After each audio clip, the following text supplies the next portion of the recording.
Hello and welcome back to the Whiskey Rocks podcast. This is Joel. I'm here with my best friend Chris. Hey there. Hey Chris, happy Friday. Happy Friday. Yeah, it's been a week, hasn't it? Yeah, that's one way to put it. I mean, if you look at a calendar, right, I guess that's one way of putting it. No, it really has. It's been one of those weeks where I'm like, man, thank God it's Friday, or TGIF, thank goodness it's fermented, however you want to say it. I don't care. We are joined today special guest Tripp Stimson. Tripp is out of Barrell Bourbon. Tripp, thanks for coming to the show. Hey guys, thanks for having me. Really happy to be here, and it's Derby weekend here in Louisville, Kentucky. So lots going on. Watching the ponies on TV, and looking forward to talking some bourbon this afternoon. Yeah, we are too. We love the stuff. We appreciate you taking the time out of Derby weekend. I know what a big holiday it is down there.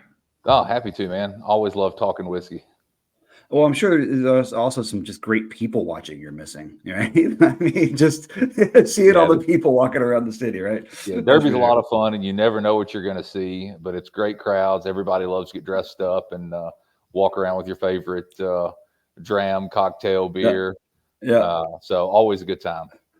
Well, for our listeners who listened to our last episode, you'll also see some of those people walking around with those hot lids. The Fireball hot lid hats. I don't know if you saw those, Tripp, but man, those are something special. Oh man, Fireball came out with this like oversized top hat that you can store Fireball in. It's a whole full-size bottle. Full-size bottle at the top of your head. It's a whole come thing. with a chin strap. That's what I just said. So the hat doesn't fall. Yeah. That is I was literally wondering the same thing. See, this Tripp has a background in like biochemistry and engineering, so this is why he thinks about this stuff. So we'll get into that later on. Great minds, guys. Great minds. Great minds.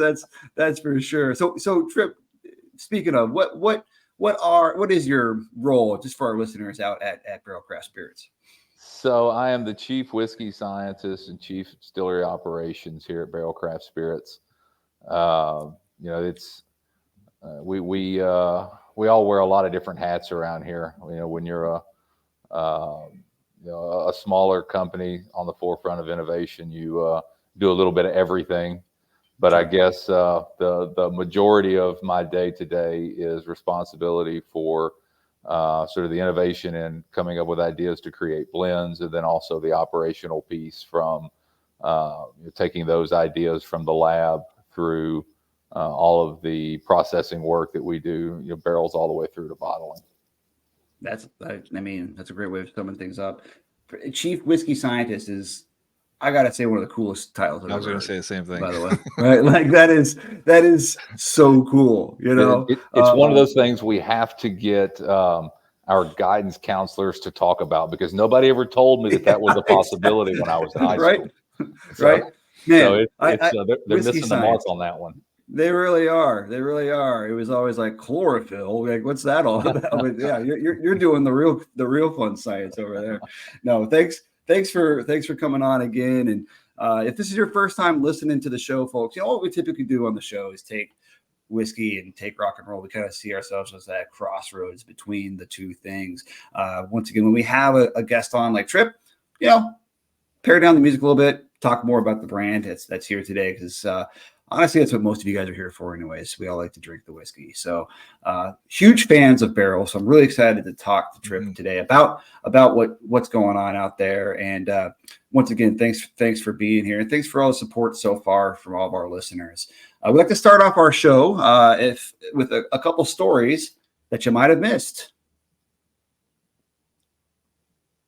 All right. First story in the music world, which is an interesting one. I think it talks about the music industry, kind of where it's at anyways these days.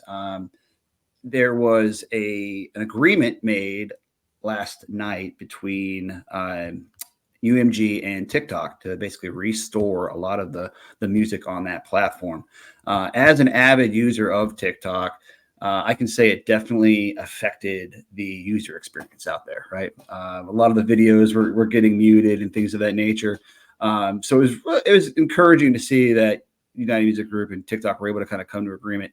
It's an interesting thing from my perspective, because I felt like a lot of these executives out at UMG weren't really seeing the forest behind the trees, right? Like they were getting mad about people making 10, 15-second videos with music in them, right? But it's good to see that they've come to agreement out there, for sure. They weren't really paying royalties anyways, even if you're on, Right. any sort of streaming platform, you're really not making any money off of it, even if you're a huge name. Yeah, I mean it's funny because there's a lot of artists like Pearl Jam. Like we talk about Pearl Jam all the time. They're part of UMG. They'd even gone out and said, like, we don't care if people want to create a 15-second video and dance to it. it gets our music out to a younger generation that might not hear us anyways. Yeah. So the artists and the executives definitely weren't aligned on that decision. But good to see that there's been some movement there. Tripp, what about Barrel Craft Spirits? I know you guys have a TikTok account. So what's your take on this? So I personally don't do much with TikTok.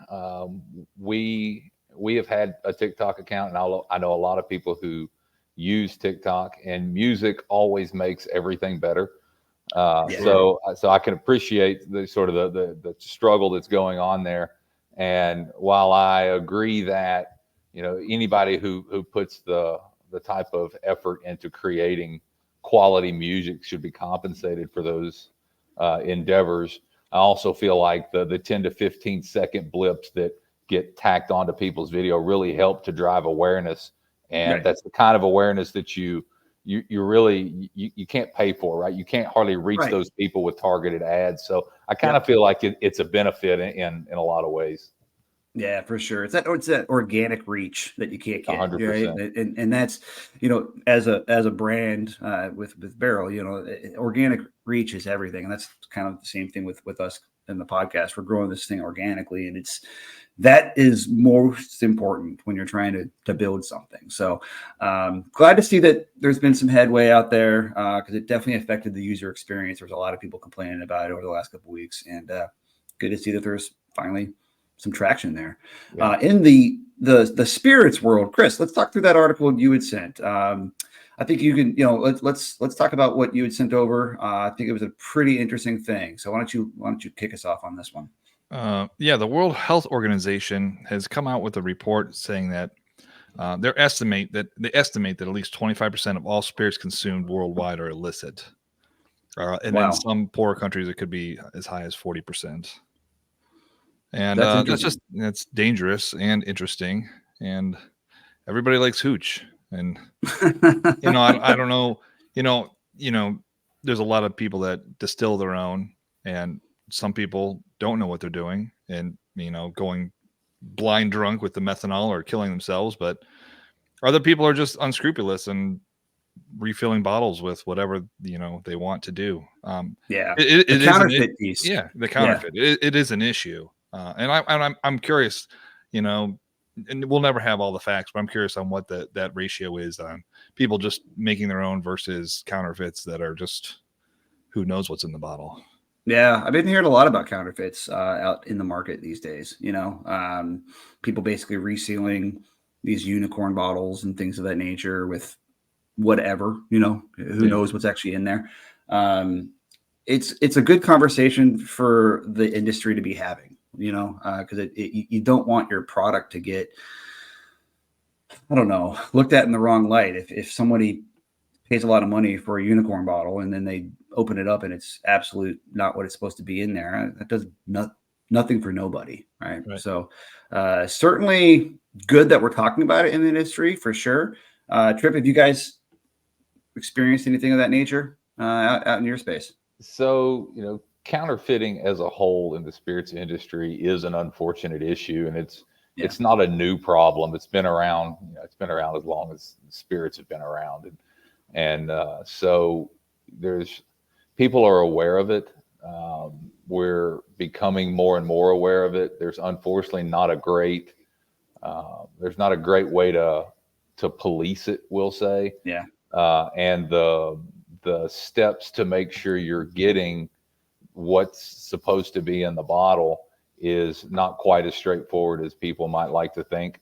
There are certain, buying from reputable wholesalers, distributors, and getting from reputable producers is definitely an initial step that you can take. but when it comes right down to the liquid, unless you've got a nice accredited lab and some really fancy equipment that you can analyze, molecular sized compounds, there's not really a great solution to this. So, which you do probably, Tripp, right? And you've got that as a scientist out there. In a previous life, I got to play with all of those and spent a lot of time doing different types of HPLC and GC, which is basically what the counterfeit industry would use to police that. You'd basically have a standard product that would represent what the product should be, and you can analyze for the different compounds in there and get you can quantify those different compounds and then run test samples and compare back and see how far the deviations are,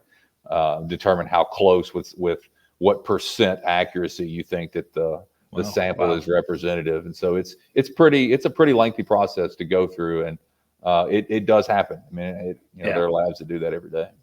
Yeah. Well, hopefully the more and more people are aware of it. And I mean that by consumers too, right? The more and more consumers are aware of it, just take those precautions. Buy from people you trust, buy from brands you trust. That's the most important way of getting it kind of policed in its own way, right? Don't buy in secondary. Sure. Yeah, I mean, if you do, it's from someone you trust, right? Sure. Like, yes, right. Like, it's got to be from someone you trust. But support your liquor stores, your distributors, and all that. Go to the distillery, buy the distillery special bottles, things of that nature. Right. So that's what Tripp likes to say. I'm sure. We all have to play well in the sandbox. We all got to get along. We all got to get along. Exactly. Well, anyhow, those were this week's stories you might have missed.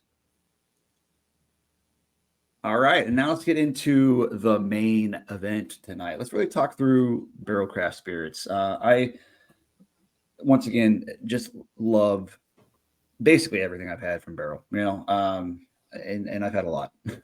I really enjoy the product you guys have put out, and thanks again for sending us some samples of. We're going to start as we talk with the Foundation bourbon, right? This is one of your newer-ish releases, right? Probably in the last couple of months this came out? Yeah, it was, I believe it was September of last year we actually released Foundation. Okay, it's fall. Yep. Okay. First round of it, yeah. Okay. So it was fall of last year. 100 proof, 5-year blend. What I love about it is it gets people looking at Barrell that might not have previously, right? A lot of consumers that I talk with, they'll see Barrell on the shelves, and they're a little bit like, oh, whoa, $80, $90. This gets people to taste Barrell, Absolutely. And it's so great. a little bit of history for the listeners who may not know about Barrell Craft Spirits. We've been around 11 years. We have always focused on cask strength, limited release products. Everything is about innovation, flavor, and so we've always done unique and creative releases. And so we can talk through some of the historical stuff, but how that has gotten us to Foundation.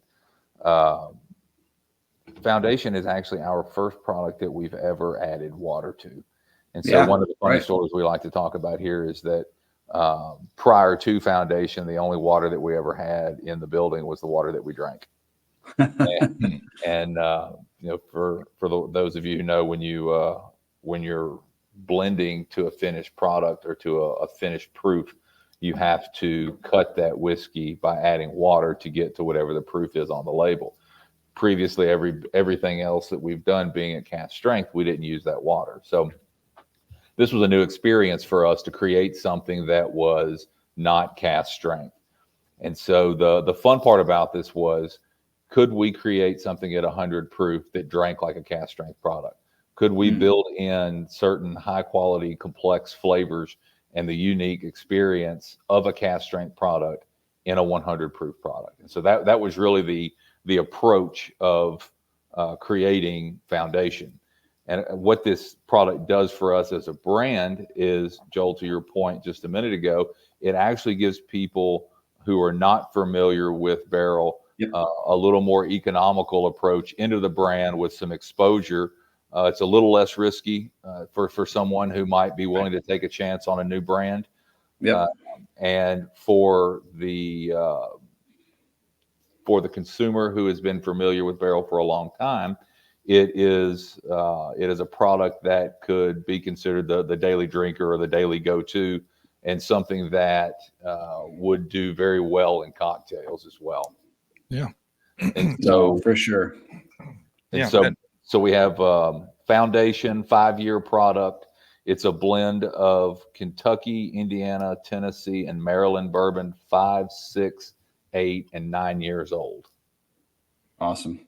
No, it's really good. And I think it was a smart decision. I mean, I love the cask strength products you guys are doing, right? And this is just that opportunity for someone to be in that $50 to $60 range and experience the masterful blending job you guys are doing out there, right? Like to really taste what you guys are blending out there is really, it's a special thing. So big props on the Foundation, by the way. Yeah, I got to say, at 100 proof, it definitely drinks like a higher proof, and it's actually really delicious. You guys did a great job blending to a flavor profile.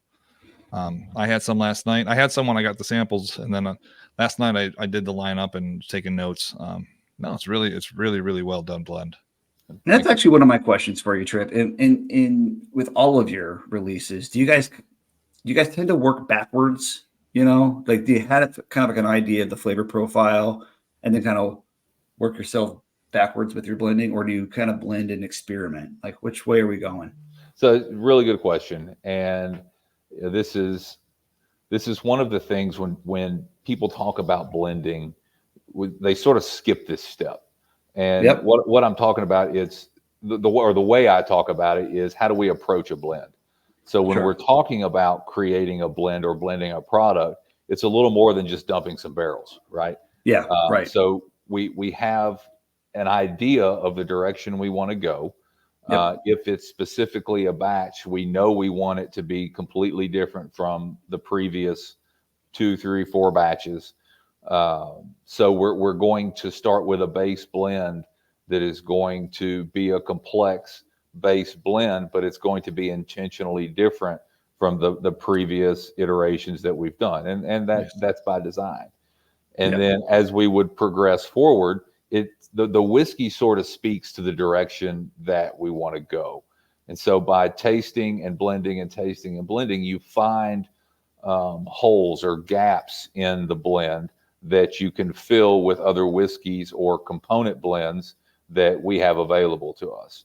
So, for example, the best way I know to really describe this is if you think about peaks and valleys in frequency. If you can visualize a frequency where the peaks are going to be the most intense and the valleys are going to be sort of the least intense, if you can fill the gaps between the peaks with as much flavor as you can without covering up all the other flavors, then you get that complex flavor experience.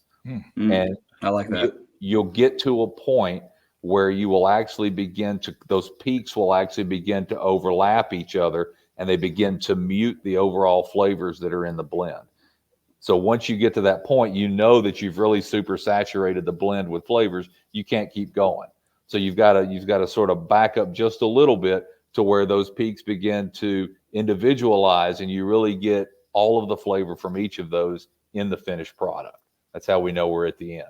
Nice. Very cool. So question for you, since this is your first non-cask strength product and every batch is its own unique item, is the proof going to change? Is the proof going to go up and down based on the flavor of the barrels that you're blending together? Foundation will not. It will stay 6 years, or I'm sorry, it will stay 100 proof. It could change from 5 to 6 years old potentially. I don't know that it really needs to, but the proof will remain the same. Okay. And so it will become part of our evergreen releases like Seagrass, Vantage, and Dovetail, where it will always be available. Nice. Oh man, Seagrass and Dovetail are two of my favorites. Those are a lot of fun.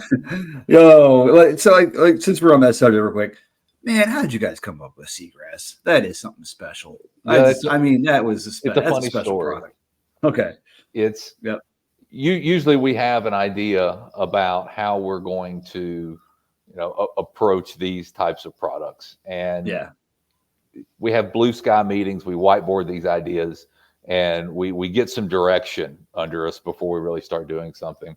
And Which with is smart. Seagrass, Yeah. with Seagrass, it was totally different though.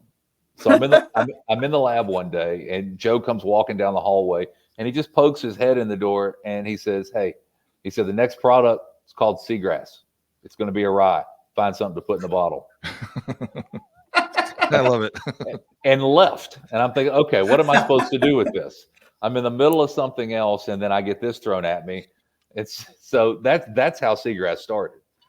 Okay, well, that's awesome. And for our listeners, if you're not super, Joe is the founder of Barrell. You guys met at Kentucky Artisan, correct? I just want to make sure. That's right. Bringing people along for the ride. Okay, all right, all right. So that shows he has trust in you, which is great. Yeah. Yeah, but it's funny though, because a lot of times we'll have blends together that are ready to go on the bottle, and we won't have names. I mean, naming these products has historically been one of the hardest parts of this thing. Well, that's why they invented AI, I think. Just type it into right. Just type it in like the description. Suggest a name. Give us a name. Right. No, that's great. Generate a name that people would buy a bourbon. It's so funny. Yeah. No, that's great. So Seagrass was a little bit different than your normal process, it sounds like. Yeah, it was we started it differently, and then just the overall uniqueness of the individual finishes and how they work together was just an experience all its own in the creation of that product. Awesome. Yeah, you hit a home run with that one. And I appreciate it. You certainly did. And I mean, like I said, Dovetail and Vantage are also good. I'm going to batch 35 of the bourbon. So 6 years, 117 proof. And I know you guys, I think just or at least announced batch 36 coming, correct? Yes, we actually just finished blending it. We'll be bottling it in a week or so. Okay. So you should see it on the shelves in 30. Let's see. That's not right. When are we releasing that? Don't quote me on that. I don't remember the release. I don't remember the release. I just saw the announcement somewhere. And I was like, oh, sweet. 36 is on its way. And there's a lot of people that are excited about it. I'll say that. In some places, it should be on the shelf about mid-month. Okay. Awesome. That's pretty fantastic. That is so good. There was two that I had in my lineup last night. It was this one and it was the rye that I thought I've been doing barrel picks for a while now, and I just don't have a great vocabulary of descriptive words. So if it's sweet and I'm trying to figure out is it like sugar, like confectionery sugar sweet or strawberry?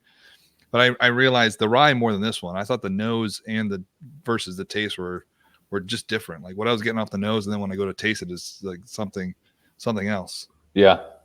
It's funny describing these different compounds in flavor. First of all, you don't expect most of the stuff you taste to be in a bourbon. And then so when you start describing it like, brown sugar, it's like there shouldn't be brown sugar in bourbon, but nevertheless, it's there.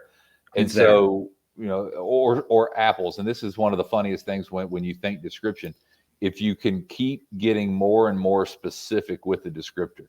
So as you're tasting apples, then you ask yourself, well, what kind of apples? Red apple, green apple, right? Yeah. And are they ripe? Are they overripe? Are they rotten? Are they rotten? Are they candy? It can be anything. No. Keep going. Get as descriptive as you can with each one, and it really helps sort of form that creative experience in the product. Yeah. All right. So I got a question. I'll keep going. Oh, go ahead. What's the weirdest note you've ever had in a bourbon, Tripp? Oh Lord, there have been so many. I'm sure, but what's like that one that stands out to you that's like that was a weird flavor note? Because I've got one, and it's weird. I would say curdled milk. Curdled milk. That is not something I'd want to taste. No, no. It was actually in a whiskey. It wasn't in a burdon. But okay, fair. That's fine. Yeah. we won't say who. No, we'll keep it anonymous. No, curdled milk is not not one of those things you know, as you're reading the back of a bottle. That's right. Reading the notes. You're definitely going to put that one back. You're putting that one back. You're not taking a risk on that one. Hey, I might try it. I like the weird stuff. I had one, and it was just thanks to he's a listener of ours. His name's Tom. He sent me a sample from a distillery up in Michigan, but it literally had a Hawaiian punch note in it, and you could not get away from it. It was Hawaiian punch. It was Hawaiian punch, like all the way through. Remember that red soda? Oh, yeah. Right, like Hawaiian punch. It was bizarre, but that's what it was. Well, I had a bottle from one of the big six. It was a rye whiskey. That's all I'll say. But it was definitely cask strength. It was manure and dirt, like on the nose and on the palate. But I actually enjoyed it, and I gave it to everyone who wanted to try it. And there was only like 2 or 3 people out of like the 20 that I gave it to that enjoyed it too. Because I'm like, where else are you gonna taste this? Like, unless it tasted like a barn floor, like hay, manure, dirt. Like it was Which can happen with very rye, barny. Yeah. And Joel had it and he hated it, but because most people don't want to drink manure and dirt. Like, I know, like, this is so cool. Like, taste this. Yeah. Well, and then the nerd in me wants to go back and figure out where the grain came from, what went on during that season, that growing season. Was it an overly moist season? Did we have a lot of rain that year? Did it sit in the field, sit in the bin? You know, because all of those things will help to translate some of those flavor profiles through fermentation that will then carry over in the distillate. So it always fascinates me it's all the stuff we don't know, but it would be really cool to have an understanding of where that grain came from all the way through that led to those really weird characters that we get in the profile. No, that's awesome for sure. So speaking of kind of like hunting down and kind of understanding how things go, that's got to be probably a little bit of your sourcing process, right? Like you guys kind of like, maybe you tell me, like, what's your sourcing process like? Do you guys kind of look for particular, I mean, it's not like wine where there's vintages or whatnot, but you kind of know, all right, this distillery had really great yield in 2018 barreled bourbon or whatever. Do you kind of have an idea of where you want to go and kind of get the best of the best? Is that your process? Yeah, it's not linear. Again, much like everything else we do, it's not a straight line. A lot of it is just built on relationships. So we have a lot of relationships in this business. We know a lot of everything. People. And so that helps. That things just pop up in conversation. Availability, opportunistic availability happens all the time. We get samples sent to us regularly from people who have product for sale. We reach out to people if there's something specifically that we're looking for. If we're looking for a certain type of bourbon or something that has a certain flavor profile, we might do a little research on certain locations that might create something to fill that void. Reach out and see if there's something that might be available for us. So it's really all of those things. And of course we like unique, lots of unique whiskeys and other spirits, things that have unique flavors that can stand alone but also play well with others. Yeah, we do too. Yeah, no, we certainly do too. Let's talk about a little bit of like what's going on with Barrell. You guys just launched in the United Kingdom, is that right? Yeah, just launched in the UK. All right, so take us through that a little bit. What drove that? We're spreading our footprint a little bit. We have we've had a presence in Australia now for several years. In UK, there were some companies in the UK that reached out that wanted to carry our products, and so we've had several different calls and talked through the types of spirits that their consumers would like, and went through some of our evergreen products that we have available here in the US. We talked through some of our innovative private release series and really geared some of those items toward palates in the UK, and so put together a package that's very fitting for the UK. And awesome. We're really hoping to do well over there. So far, everything's been very well received. Awesome. I just, you think of the UK drinker, and a lot of them are Scotch drinkers, right? I mean, it's the big whiskey in the UK. 80 proof. So I mean, I'm excited to see how you guys do out in the UK, right? A little bit, give them something with some beef to it. That's right.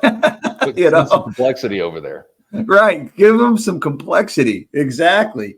No, I'm excited to see how it goes, for sure. What else is kind of in the future here for you guys? There's a lot going on, right? I think you guys have a new facility of that nature, right? A We new do. blending facility. Yep. Yeah, we opened that up. Our grand opening was last September. Okay. So we've been getting everything up and going now, and moving along quite nicely with it, with new blending and bottling facility. We're doing some contract work as well.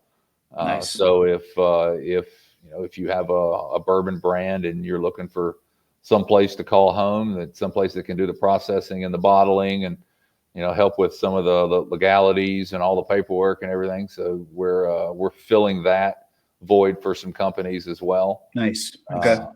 So yeah, and then on top of that, we have our own rick house, which really helps us with the processing. Prior to the acquisition of that place, everything was just in time. So you can imagine trying to orchestrate deliveries of all your dry goods, your barrels, get everything blended, get the labels printed, and get everything bottled and back out the door in a timely manner was a bit of an orchestra, right? I'm sure it ran super smooth through COVID there. No problems at all. Yeah, Tripp. I mean, we talked. So a couple of weeks back, we talked to Logan Welk out of Blue Note, right? And he talked about that very concept, right? Where it was just like, having that just-in-time stuff is so hard, So having the rick house where you can actually store is great. So awesome. Good. It's great to hear. Yeah, that's great to hear. Gives us a little more timely availability of our product, and gives us more control in the process. So it's a huge benefit. That's awesome. I can't wait to see what else you guys are gonna cook up for us. That's for sure. I'm gonna, as we're talking, get this rye going. By the way, oh man, I love ryes. So, like I said, Seagrass is one of my favorites from you guys. I've not had the batch 4 before. 5.5 years, 115.7 proof. Chris and I are firm believers that rye does not have to be old. Agreed. Right. And it doesn't have to just be rye grain. It doesn't have to be rye spice. You can do a lot with rye whiskey. Right. That's so good. That is so good. This particular rye is 5, 6, 10, and 14-year-old whiskeys from Indiana, Tennessee, Kentucky, and Canada. Wow. One of the unique things that I like to do when I think about blending ryes is think about all the different flavors that could go with traditional spice. And so when we're putting blends together here, we're sort of paying homage to that rye spice and those usual characteristics, but we really want to build in that complexity like we talk about with our bourbons. So you can build in some of the tropical fruits that some people say shouldn't be in rye, but it really begins to help fortify the overall flavor experience without overshadowing the spice that traditionally you find in rye whiskeys. And so this will be a really nice example of that, specifically like blackberry and some dried apricot that you're going to find in a rye whiskey that traditionally you probably wouldn't see.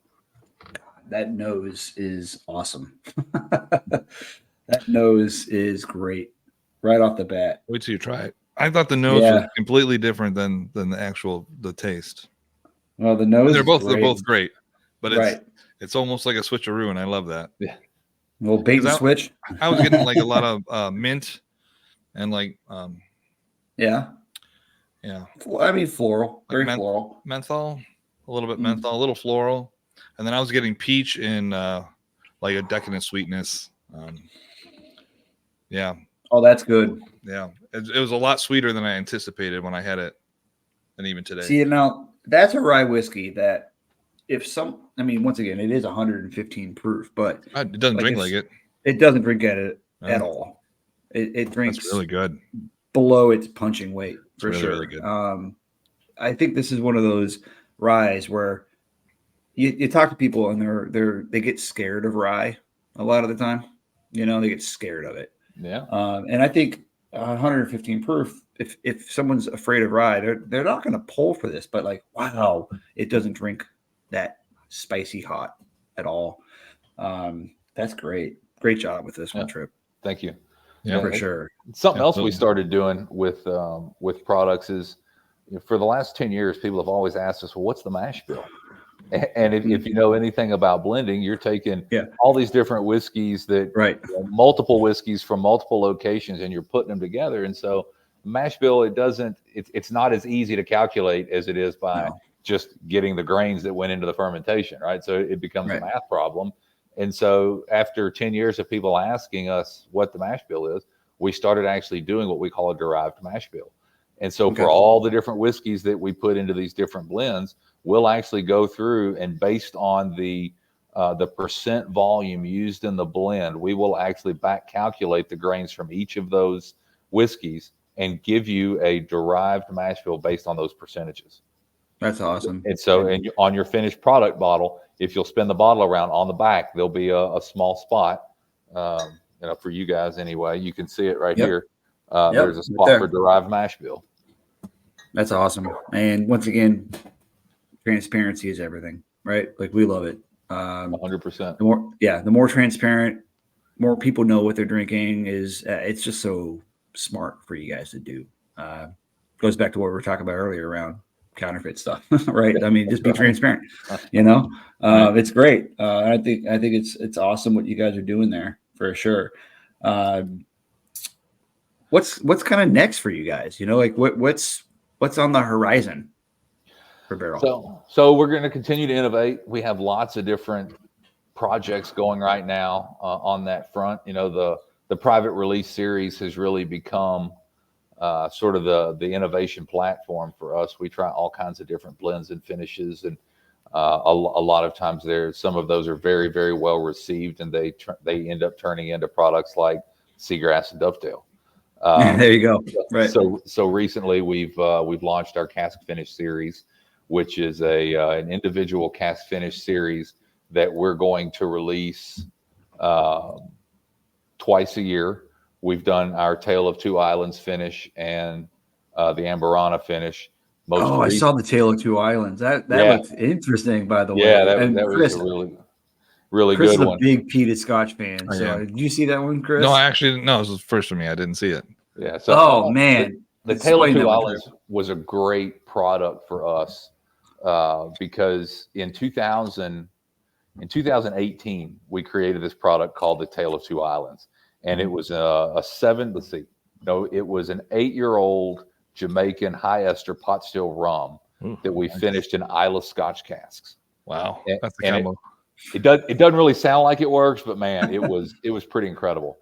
And so the barrels that we used to create that product, we held back filled with bourbon, and that became the Tale of Two Islands finished bourbon.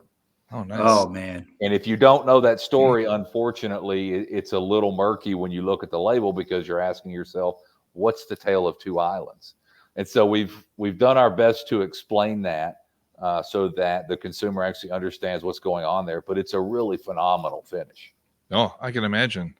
Yeah, I think a lot of people don't understand Isla Scotch, and they're very sweet whiskeys underneath all that layer of peat.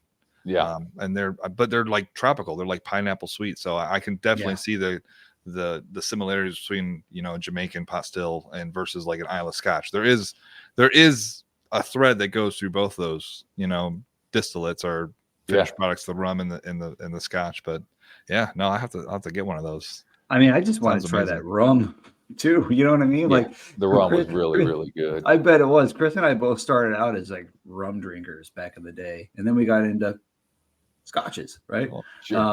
Then we learned about bourbons, and then we're like, learned about bourbon, and now we're all home. Downhill. Yeah, now we're home. That's right. Well, now we're home. And then the most recent of the cask finish series is the Mizunara, which Chris, I believe you actually just got that one. Yes, I got it yesterday. We just started shipping those. And so for those who don't know about Mizunara, it's a Japanese oak that does not really grow straight up. It looks more like a bonsai tree, right? Really? all the limbs are sort of angular and crooked, and it's a really beautiful tree.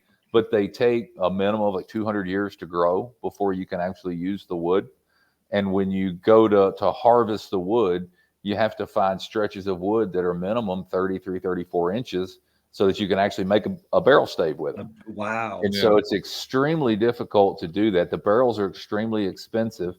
Plus it's difficult to get them out of Japan because the Japanese whiskey users want to use them multiple times because of the sustainability aspect, and also because they're super expensive and the tree takes forever to grow.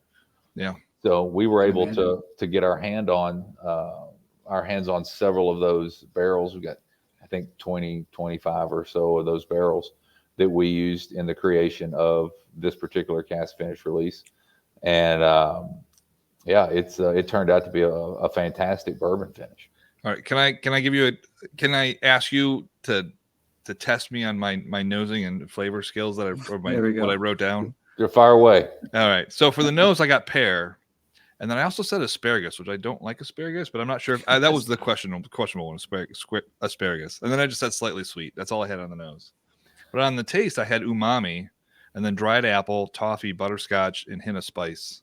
Yep. So traditionally for me, first of all, there's no wrong answer to that.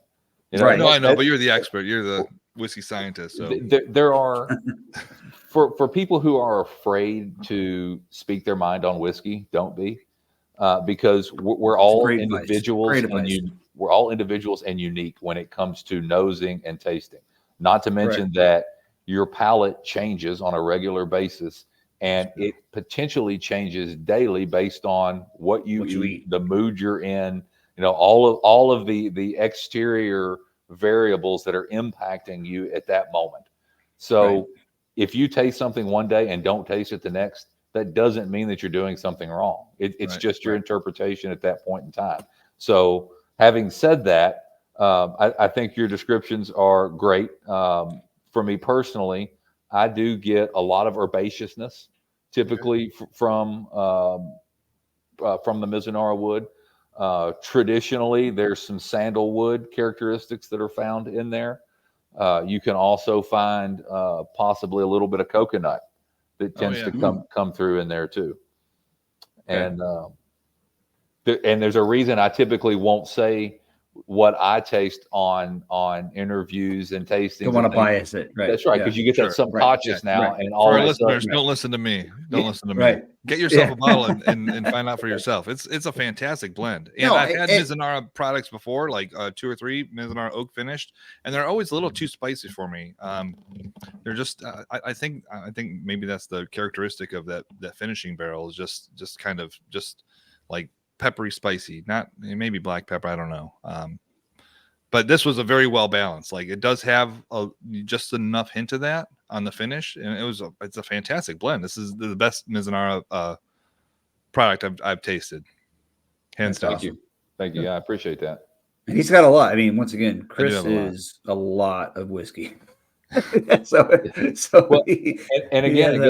it goes back to that conversation we had earlier in this. Where we were talking about filling in the gaps in the flavor so you don't cover things up. So you get the Mizunara, but you taste the underlying bourbon as well. Right. If you taste the bourbon that came out of the Mizunara barrel, it would be a very different experience than the one that you're having with the finished blend. And that's intentional. That's why we do it the way we do it. I'll have to try some of your Amberana because I love weird whiskeys. I love weird flavors. I love the flavor of Amberana. I really do. Because I think I think it's a very good overlap of bourbon, but every Amberana finished product all I taste is the Amberana. It's so heavy-handed. Yep. I've had barrels. I've had yours, Tripp, and it's awesome. It is the most balanced one out there because it's not punch you in the face and just needs a kiss of it. Right? Half the flavor is just Amberana. We spent a long time working with the Amberana because it was very easy to screw it up. So did you check that daily? Was it a day by day you're checking it? Because I heard it can turn real quick. Initially, we pulled. It wasn't day by day, but it was every few days, and then within a day you have character. There's character in there, hands down. but it was just a few weeks. Yeah. The first go. I mean, it doesn't take much. But on the flip side of that, the curious side of me says, well, let's leave it in there and see what happens. So we've actually had some in those barrels for 7 or 8 months now. Oh wow. Well, See where it goes. See where it goes, right? You might as well experiment. That's what right. scientists do, Tripp. That's right. Data points. Right? Yeah, you get a hypothesis and then you test. I did 8th grade science fair. I remember. I made that volcano erupt. My worst science was chemistry, so I could not be a whiskey scientist. Like I stunk at chemistry, but I'm good at math. But it was just I couldn't picture molecules and whatever. Like things I couldn't see, I didn't care about. Like I can't see it, I don't care about it. Yeah, I get it. I was in high school and I didn't care. I was like, I don't care. There were other things to monopolize your time. Exactly. No, that's great. No, and as soon as I get that sample, it's supposed to show up. I'll give my thoughts probably on social media as well. Make a TikTok. Can't wait to try it out. Yeah, I probably will. Put some good music behind it. It makes it all better. Yeah, it makes it all better, right? No, that's great. Anything else? What else do you want our listeners to know about Barrell today, Tripp? I would just say stay tuned. We have a lot of projects in the works. We have a lot of innovation coming down. Lots of great finishes coming. And I like that. It's never a dull moment around here. So stick with us for a little while. We've got some surprises coming. I like that. I mean, I think you guys are doing some awesome stuff. I mean, from batch 35 to I can't wait to try batch 36, on the bourbon, but then the finishes you guys are doing, the way you guys do it, the way you guys work kind of in this backwards way. I mean, it's what the best product companies in the world do. Amazon, Google, they work in a way where it's like, we know what we want. Let's figure out how we're going to get there, And Tripp, is there any products coming down the line where Joe just said the name again and he's like, here's the next product. It's the name. It's going to be this. Figure it out. No, we haven't done that one again. Yeah, I can't wait for him to just show up in your like office one day and say like, Stegosaurus. You got to figure it out.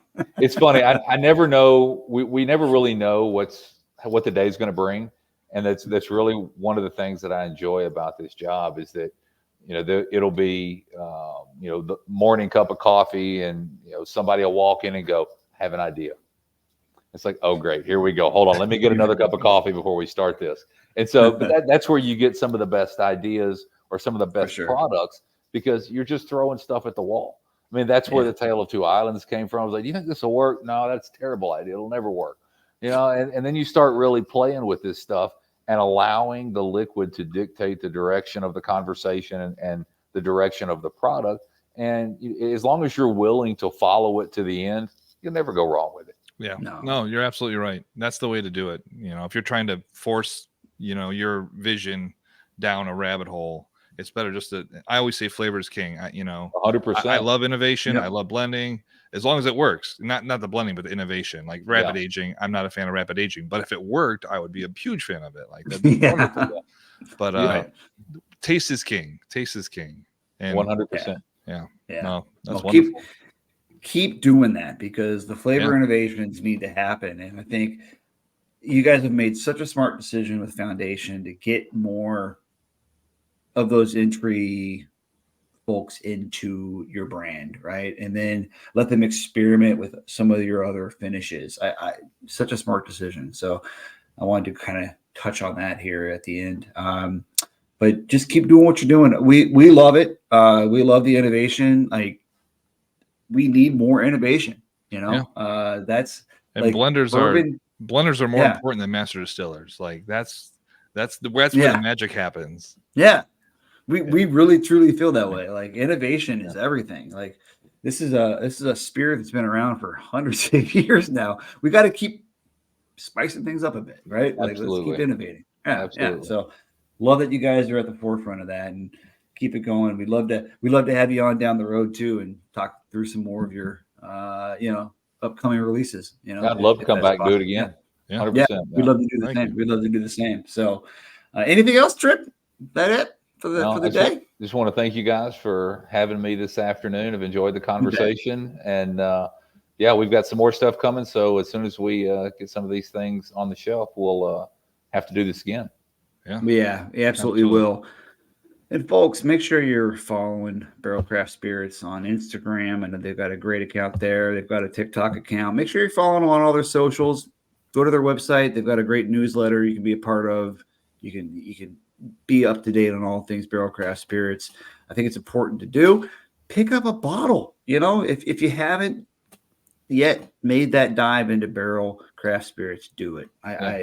You're not going to be disappointed. And if you are, you can take your complaints up with me. All right. I'll say that right now. All right. And if you don't know where to find us, we've got a store locator on our website at barrelbourbon.com.